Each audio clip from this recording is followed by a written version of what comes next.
Hey guys, it's Bella. Welcome back to my channel, and it is time for another one of my monthly reading wrap-ups.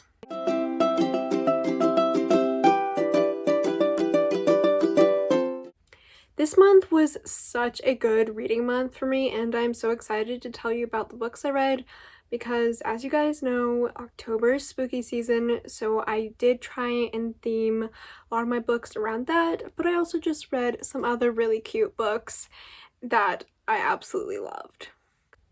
I read a lot of audiobooks this month. I've been getting more into audiobooks, even though they aren't my preferred way of reading, just because, school is crazy and it's a lot easier to put on an audiobook while cleaning than dedicate a lot of your time to physically reading things when you have school to be doing. But I also read a lot of physical copies of books. I just happen to read more audiobooks than usual. So the first audiobook I read was The Inheritance Games. Now, I'd heard that The Inheritance Games were good, and I wanted to check it out. There are two of them out right now, and The Inheritance Games is the first one. This book is basically like a Cinderella retelling, but in my opinion, it doesn't follow that very closely besides the premise. There is a girl who's not very well off, but she's very smart and has a lot going for her. Then one day, she has to fly out to Texas to be a part of a billionaire's will reading because she's in the will. And stuff goes down from there. There's a lot of mysteries to be solved, and it's a really interesting book. I did really enjoy it. I gave it 4.5 out of 5 stars. I found the plot really interesting. I really liked the main character and the side characters. The only thing that I found lacking was the romance wasn't quite as believable as I thought it could have been. Like, there were some parts where I'm like, what is the reason for this happening? And that was my only critique of the book. Otherwise, I thought it was really, really interesting. I loved all the mysteries and the puzzles and how it all tied back together in the end, and just all the little adventures that she went on throughout the book. The next book I listened to was The Handmaid's Tale by Margaret Atwood. This book is pretty famous. It has a pretty famous TV show adaptation, which I've seen most of, and that's why I wanted to read the book, because I have seen the TV show and I really enjoyed it. The Handmaid's Tale is a really dark dystopian book about a modern day America where that gets taken over by this super religious group and overthrows the government, and basically leads to some horrible things happening to women. And this, as the title would suggest, is the story of the handmaids in this new country. And the handmaids are basically just treated like the only thing they're good for is having kids, because there also happens to be a big problem with the birth rate. It's going down dramatically in the world, so kids are highly prioritized. It's not looking good. It is really dark, so keep in mind you have to be in a good state of mind to read it, or else it will send you spiraling. It's very dark, but it does give you a lot of things to think about.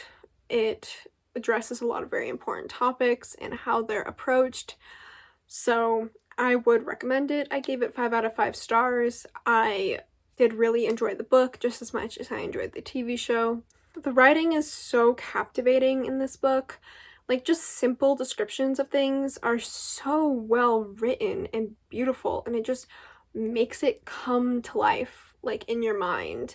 And that's one of my favorite things about reading or listening to it, in my case, was just all of these beautiful flowery descriptions contrasting to these horrible dark things that were happening. It just created a really unique tone that I think did reflect the message in this book, that a lot of the times really horrible things are kind of put into a light where you don't really have to think about them, or they're put in a way where it makes them sound like it's a good thing. That's my take on it, at least. I did read The Handmaid's Tale, and the next book coming up for my spooky readathon, which did come out pretty recently. I posted it for Halloween because, you know, I wanted to do a spooky video for Halloween. And check it out if you want. The link is in the description. I'll also put a card somewhere here on the screen so you can click on it and watch that video. But it just gives a little more in-depth of my thoughts on The Handmaid's Tale and my experience reading it. So again, like I said, the next book I read for my spooky readathon, which means that it is a horror book. I read Mr. Mercedes by Stephen King. This is the one book of Stephen King's that I own that I haven't read yet, and I was very excited to read it because I did start it a while ago in my previous readathon, which was horror themed. Again, it'll be linked in the description. And I liked it from what little I read of it, but I kind of just pushed it off, and so I thought it would be good to read it in October because it's a horror book. Mr. Mercedes is about a killer called Mr. Mercedes, and he basically killed a group of people by hitting them with a Mercedes, which is why he's called that. And it's about him from his perspective and from the detective who's trying to catch him and from that detective's perspective. And just how things play out between them, how the detective finds him, learns about him, and how the killer responds to everything. It is also pretty dark because reading it from the killer's perspective is so dark. Like, there were some lines that the killer thought that I read where I'm like, no, I have to put this down, you know. It's not just that he's a psychopath, he's also like racist and sexist and all of the other things. So yeah, just keep that in mind if you decide to pick this up. It can be hard reading about that. But I did really like this book. I gave it 4.5 out of 5 stars, and I would recommend it if you are a Stephen King fan. The next book that I read is Bellcaster by Claudia Gray. Spellcaster was actually a book that I loved when I was younger. Not that much younger, but you know, it's been a while since I've read it, and I just remember absolutely loving it. It's a trilogy, and I did read the whole trilogy this month, but I'd read this trilogy 2 times before, and I remember loving it so much. And since it has very spooky vibes, it has a lot of horror elements, and it's about witches, I thought it'd be great to read for October, and I definitely enjoyed it. I didn't enjoy it quite as much as when I was younger, unfortunately, just because I've read a lot more books by now, and I've also written a lot more things now, so I think I'm a little more critical of what I read, and I can recognize when stuff isn't as well written. But when I was younger, I was kind of just reading it without thinking about it critically, which has both positive and negatives, because when you read things critically, I think it really develops your skills with literature and writing and stuff, but it's also sometimes not as fun when you're really into a story and then something pulls you out of it because it wasn't as well written as you thought it was. But I still gave this book 4 stars. It is about this witch, Nadia, who moves to this new town and something isn't quite right. There is spells put in place that seem ominous. The town seems sick and just not right. So she basically has to figure out what's going on, and there are several other characters that influence the story, and shenanigans happen. It is a really, really fun story. I do think the plot is very well written. It has a lot of unique takes on witches that I haven't ever read about before, and so I think that's well written. The characters are also pretty well written except for one of them. The part that I didn't like as much was the romance. I think the romance between the 2 main characters just isn't as strong as I remember it being, and so it didn't hit me as hard when things happened. But I will get into more of the romance stuff on the later books because she does prove that she can write romance really well. It was just this one couple, for some reason, I didn't connect with as much as when I first read them. it just seemed a little insta-love to me, but if you like witches, then don't let that put you off, because this is a really good trilogy for reading about witches. The magic is great, the magic system is really unique, like I said, so definitely check it out. The next book I read was also an audiobook. It was One Last Stop by Casey McQuiston, the same person who wrote Red, White, and Royal Blue, which is one of my favorite books of all time, and so I had high expectations with this book. While I didn't quite love it as much as Red, White, and Royal Blue, it still blew me away. It was so cute. I loved all of the characters, especially the side characters.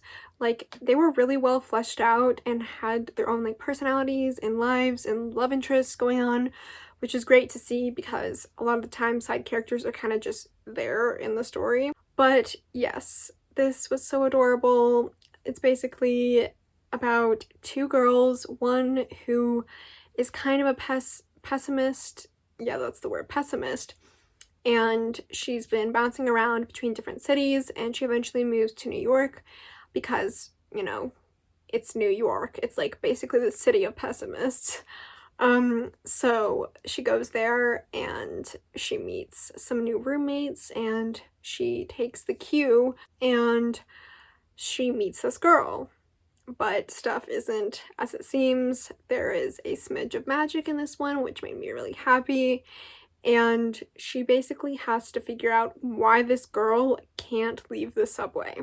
Again, it was adorable. I loved it. If you liked Red, White, and Royal Blue and want more like really cute gay romance, you should definitely check it out. It had a lot of lesbian and gay and LGBT history in it because there are a lot of stories from a lesbian in the 70s and just how the LGBT community survived in the 70s with everything going on, and it was so heartbreaking and amazing to read about how strong and resilient this community is. So that was great. That was probably one of my favorite parts about the book, besides the romance, of course. So yeah, definitely check it out. The next book that I read was The Mermaid, the Witch in the Sea. I did start this during the readathon that I mentioned, but I didn't finish it.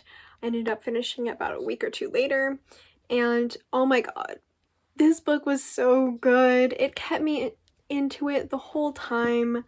I gave it 4.5 out of 5 stars. I loved the characters, I loved the romance, I loved the diversity and everything. The Mermaid, the Witch in the Sea is an adventure pirate book kind of thing about two girls. One is like nobility and she is being married off and her parents suck. So she's being married off to some guy on an island who's supposed to be like nobility too. And so she goes on this ship, and on that ship is the other girl who is a pirate because, you know, that ship is secretly a pirate ship planning on taking those people into the slave trade when they think that it's, you know, a regular ship planning on getting them where they want to go. And so she has been forced to do things that she really doesn't want to do, but she's very poor, and so she has to stay on that pirate ship in order to get enough money to build a life for herself. And it was really great. The storytelling was amazing. I liked how different but still strong both characters were in different ways. And I also liked all the other topics that this book touched on, like imperialism and, you know, topics about classism and those kind of things. So yeah, I would definitely recommend it. The next book that I read was also an audiobook, but I do have the physical copy here, so I'm gonna show it. Harry Potter and the Sorcerer's Stone, the first Harry Potter book. Now, before I talk about this book, I just want to say that while I do love the Harry Potter book series, and I will be reading them periodically because I love them a lot, I do not support the author. I am not buying any more books or merch that will go to the author. I don't support what she believes in or what she said, and It makes me really sad that she's the author of these fantastic books that have helped so many people fit in, have helped them connect. So yeah, just keep that in mind. If you know what I'm talking about, then you know why I've put this disclaimer here. But yes, on to Harry Potter. So I really wanted to reread the series just as like kind of a comfort read. And so I've been listening to them on audiobooks because the first 2 times that I've read Harry Potter, I've read them like hard copy, and I wanted to know what the audiobooks were like, and the answer is fantastic. I really did like listening to it on audio, and I am catching more and more things every time I read this series. I'm kind of between giving this book 4 stars and 4.5 out of 5 stars because I do love the beginning of the Harry Potter series, but I am a much bigger fan of the latter books. I think that the ending of the series is fantastic and are definitely 5-star books, but it can get a little slow in the beginning of the series, so it's either 4 or 4.5 stars for me.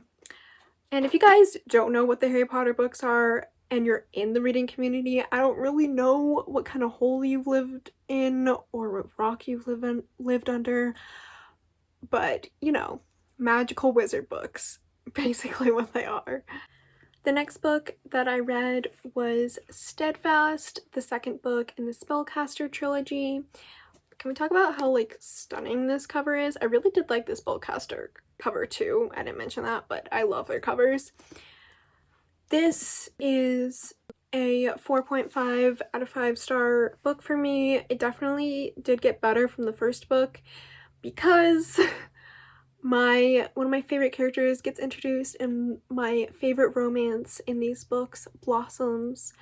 I'm not going to spoil what character or what romance it is because it is kind of unexpected, but I do really love that romance in this book. And again, all the same things as the first book. The plot's great, the plot twists are really good, the characters are great. It's a good book and it gave me a lot of nostalgia. So again, if you like witches, check out that trilogy. Okay, the next book that I read was my last audiobook of this month and my least favorite book. It's my first 2-star review ever. The reason being is I usually, or at least in the past, I would DNF books that I didn't like, and I wouldn't come across many of those because I generally stuck inside my genre and just read books that I knew I'd like, which now I'm trying to read all sorts of different types of books and go for books that I'm not sure if I'll like. And I do encourage DNFing books. If you really hate a book, don't keep reading it because life's too short to read books you don't like. You can quote me on that. But in the case of this book, I had gotten pretty far in when I really started to hate it, and I personally just felt like since I was reading it as an audiobook, I might as well just push through. But it was Fledgling by Octavia Butler. I really wanted to like this book. I really did. I love Octavia Butler's books. You've heard me talk about her Earthsea duology and Kindred in my other reading wrap-up videos, and I just really love her as an author. I love her writing style. It's great. But this book, for several reasons, I really hated. There will be some spoilers for this book coming up. Not big spoilers at all, considering this happens within like the first 4 chapters. But if you really don't want to be spoiled for this book, just skip to the timestamp that I have here on the screen because I don't want to ruin this book for anyone if you do decide to read it and if you like it, because I'm not gonna hate on you if you like this book. It's just not for me. I generally try to avoid spoilers in these types of videos, but I do want to explain why I hated this book, and that can't really be done without spoilers. So basically, there is this vampire. It's a vampire book, which intrigued me. I really started out liking it. It was very interesting. This girl has amnesia. She's a vampire. She has amnesia, so she doesn't know what's going on. And that part was really interesting to me because she was slowly learning about herself which was a really smart way to like introduce the reader into this world. And it also just left a lot of questions to be answered, and that's one of my favorite things about books, is finding out like the mysteries and answering all the questions and that kind of thing. And then a character gets introduced. He's a human who finds her on the side of the road because she's, you know, trying to figure out what happened to her. She doesn't really know where she is or what's going on.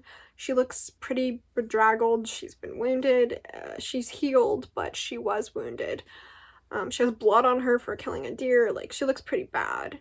So he takes her in, and then he starts talking about how she looks. And she apparently looks 10 or 11 at the most. Like, she looks like a child, a prepubescent child, which wouldn't be a problem, but she sleeps with several different characters in this book, and that is just not something that I want to read about, or I think should be in books. Like, even if she's mentally 54, which she is, it just doesn't excuse, like, why did she have to be described that way? There really was no reason, and wouldn't have changed the plot to make her look like in her 20s. It just really rubbed me the wrong way, and it made it really uncomfortable to read. Not that I felt like the book was very special or anything interesting. Like, there was some cool stuff about vampires, but there also was some stuff about vampires that rubbed me the wrong way too. So yeah, that's really my main problem with this book, is the fact that she looked like a child and was doing things that it just, no. So yeah, I gave it 2 stars. I wouldn't recommend it, but if you want to read it, go for it. Alright, the next book that I read this month is the last in the Bellcaster trilogy, Sorceress, which is my favorite in the Bellcaster trilogy. I gave this book 5 stars, and again, the reason was because of my 2 favorite characters in it. The romance, everything just got better. The plot also got better. Not that it was bad before, but I just think there were so many good plot twists and stuff that happened, and like heartbreaking events that were so well written, and I just really, really love this book. Could be because of nostalgia, but I do think I am taking a look at these books pretty critically, considering that I just blatantly said that I didn't like the romance between the 2 main characters. But yeah, I really loved it. Alright, the last book that I read this month. The second Magnus Chase book, The Hammer of Thor. I totally knew what it was called. I literally just think of it as Magnus Chase in my head. I don't really pay attention to the titles, but yeah, The Hammer of Thor, the second Magnus Chase book.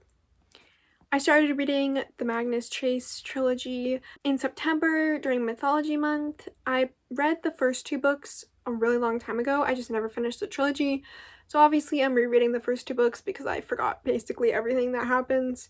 And I did like this book better than the first one. I gave the first one 4 stars because it was pretty slow, and I wasn't as connected to the characters as I am to some of Rick's other characters.